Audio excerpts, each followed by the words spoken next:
À droite, c'est principalement l'annonce du report des élections régionales et cantonales de 2015 à 2016 qui ne passe pas. Jean-François Copé demande qu'un référendum soit organisé. François Hollande, pour le 2e anniversaire de son élection, ne nous parle que d'une seule chose, un nouveau tripatouillage électoral, parce qu'il a peur de perdre. Sur la forme, l'UMP regrette que le président n'affiche pas de stratégie plus claire. Est-ce que c'est le rôle d'un président de la République de communiquer de cette façon ?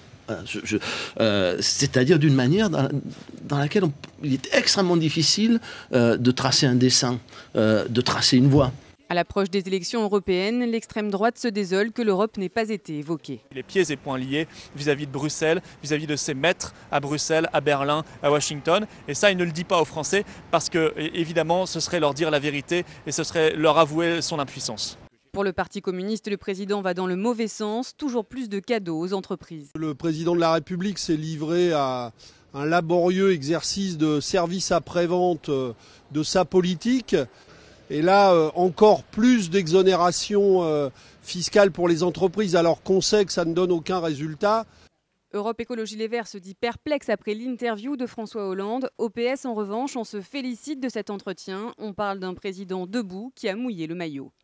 Ce qui était important, c'est que le président de la République tienne compte du message qui avait été adressé par les Français lors des élections municipales, notamment sur la question majeure des gens qui ont des revenus modestes, des petits salaires, des petites retraites.